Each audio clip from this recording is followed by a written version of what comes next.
Well, welcome back to Shelly's Nest.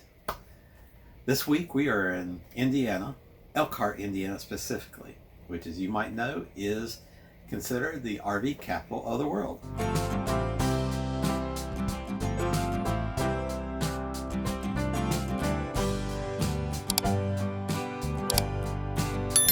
While we're here, we are going to check out 3 different manufacturers. The tours we're going to take of these 3 manufacturers are all going to be of their motorized RVs. We're going to check out Jayco, Thor, and Newmar. None of these tours allow pictures or videos during the tour, so we're not able to show you anything there, but we can talk about it and we can show you pictures and videos of things they have on display outside of their tour facility. So we plan on doing that for you.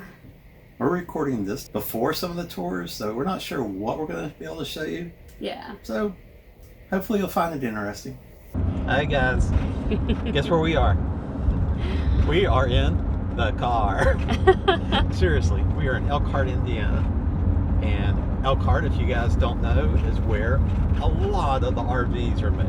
RVs, campers, motorhomes, whatever you want to call it, they're made here.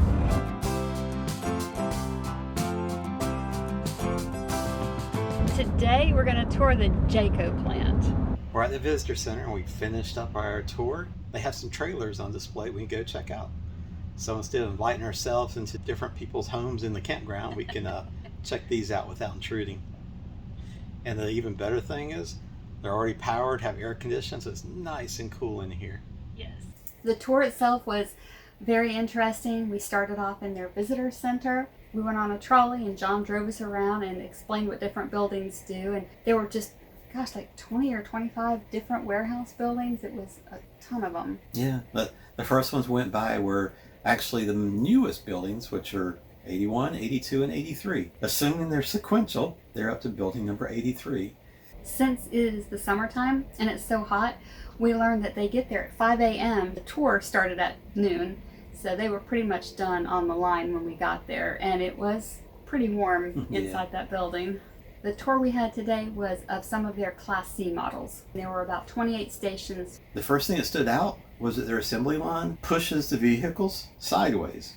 Put the wheels on top of trolleys, and then they work in station 1, and then they're pushed to the next station, and they just continue to get pushed from station to station until they get to the end. Then we got to walk through all the different stations, and probably the one that was most interesting to me was when they were working on the floor. But the floors are pressed, laminated together with aluminum struts and framing between the styrofoam and the plywood. Once it's pressed together, one side, the side that's exposed to the outside weather, is painted over. And then while it's upside down, they start bolting on the propane tanks and the under chassis storage bays and those type of things. Once they've got the floor ready, and they have large sheets of vinyl, one long piece, they stretch it out and glue it down to the flooring. Then it gets pushed to the next station. And Debbie was really tickled about the next station. Yeah, it was really cool how they get the inside walls and the cabinetry and the furniture into the unit.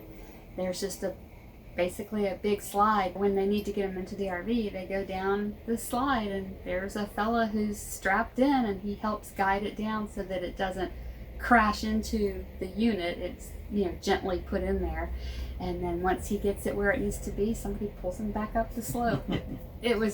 I thought it was kind of interesting. And then once the interior walls and such are attached, the toilets put down and the showers put in, it's time for the plumbing and the wiring. And at this point in time, they've already bundled all the wires. The plumbing, they already have it pre-cut, pre-clamped and everything, and they just move it in place and screw it to the faucets. So a lot of items are already pre-assembled. And then once they have the interior walls and furniture put in place, then they start putting the outside walls and the roof in. They use laminated or pressed walls. They're put in, the holes are cut out, and everything's already done before it's brought to this assembly line. Fun fact for you. So they're talking about how the laminations are made. When they cut out part of a wall for a slide out, that cutout is part of the new slide out box. When they start cutting out the holes for the windows and the parts that aren't really going to get reused, That's actually part of their quality control. They test it to make sure it's not going to delaminate. And they're like, shh, delaminating is a bad word in here. It's a 4-letter word. One of the things interesting to me was that the framing of the Jayco roofs are made with aluminum with styrofoam in the middle, but they're all arched so that the water will go off to the side and not pool up. And also gives a little bit more strength in the middle. The fiberglass exterior walls don't need to be painted. Our wonderful tour guide, John, hi John, explained that on the lower end models, they would put decals on it to give it that decoration that all the RVs have, and plus put their logo, their name on it. The higher end models are fully painted with automotive paint. They have giant build sheets that are sitting underneath the wiper blade, and it sort of specifies that, you know, what floor plan it is, and if it has certain features, or if something's missing, they can put an annotation to that. When it gets to the end of the line, they'll know if there's something specific, it needs to go to the sick bay to get made healthy.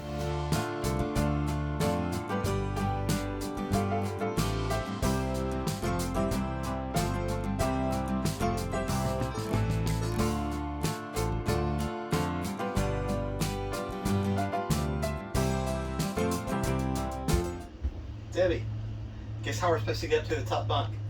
Just climb? No, they have this built-in ladder. Super cool. That's nice. Don't have to worry about storing it anywhere. Yeah.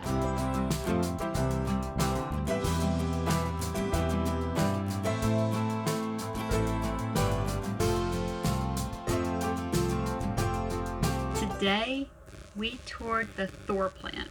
Actually, we toured one of 4 Thor plants. The one we saw today makes their Class A's and the Gemini and the Compass.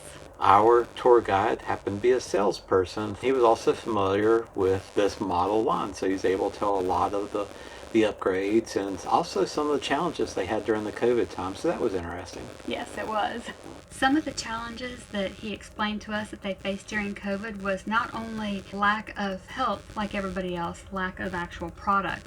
And one of the products they had trouble getting was the 5,500 watt generators. So they went to the 4,000 watt generator. Somebody in our group noticed that one of the Class A's with a 4,000 watt generator had 2 air conditioners on top. So he's like, how do you do that?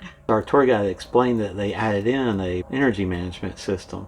So if somebody cranked up a microwave while both air conditioners were running, it would turn off the lower amperage, or the one in the rear, so that they wouldn't overload the circuits. Of course, you had to manually go back and turn the air conditioner back on.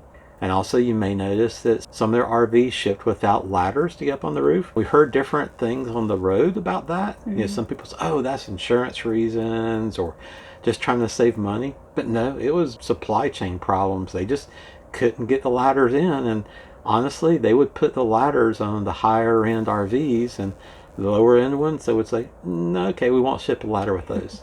Or at least that's the way our tour guides explained it. Right. When we first walked in, like Debbie said earlier, we were on the motorized version. We started off where they had the Class A chassis, or the F53 chassis, and explained how they buy the Ford, the basics, then it goes somewhere else to have the more ride suspension put in, upgrades. Once it's back in their center, then they start doing their customizations. So the other part of the tour that we got to see was the floors. The flooring uses 8 foot wide by 20 foot long sheets of OSB.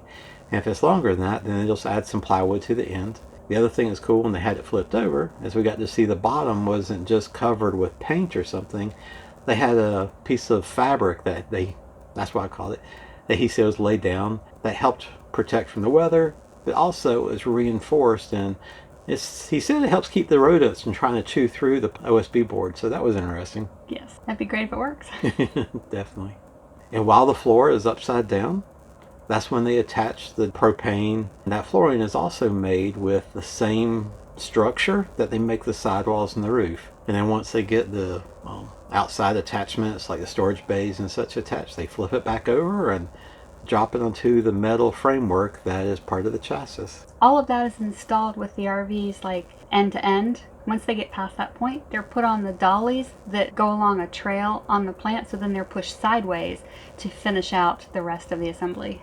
And one thing that our tour guide pointed out is within the last 4 or 5 years, when they got a new COO, he really wanted to focus on quality control. So instead of just having one quality control station at the very end of the assembly, they now have at least 2, if not more, throughout the assembly process, so they can catch errors quicker and be able to fix them better. Our tour today was at 3 o'clock, which is when the shifts ended, so we didn't actually get to see anybody working on the assembly line. We just saw what it was like after everybody had gone home.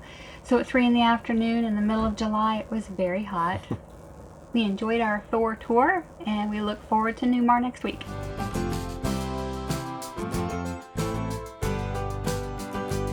We just finished the Newmar tour in Napanee, Indiana. It's really nice. The tour met in the plant tour building. They have a tour bus. We get little headphones, safety glasses, and flexion vests. And probably the coolest thing of this tour is we got to go through while they're all working. It made it a little tight in some places, but everybody was very friendly and did not mind that they had tours coming through. Yeah. We definitely get to see how the guys keep everything clean. They have a conveyor system underneath the floor. They just sweep the dirt through these grates, and it drops into a conveyor system that just shuffles the scraps, whatever it is, down the line. So they spend less time on cleanup, but makes it really easy. That is very cool. And the other thing that was cool is that Newmar uses, they call them air pads. They drive up on the air pads and there's a pocket of air underneath. We got to see somebody move one of the RVs to another location on the air pad. Easy peasy. Yeah, they're like little hovercraft. Yes, that's right. The tour started off from the bare metal, just the frame that's ordered. Then they attach their structure onto it.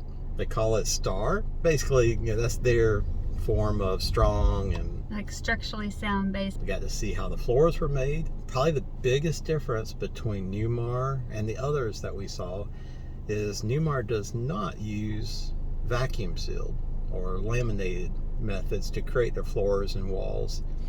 Everything is glued and welded together, and their theory on that is it's a lot easier to fix something that's not laminated. Instead of using 100% block foam, they use some foam, and then they use fiberglass insulation for the inside walls. And so we got to see them putting all that up. Yeah, it definitely looked more like house construction, and our tour guide did point that out, that they are building our house on wheels, and so a lot of it is built like a sticks and bricks. Yeah, this is all built with aluminum. They use C channels, and all the channels are already pre-drilled, and they put in rubber grommets and run the wires through all the walls like you would in your house. It's really cool. Mm-hmm.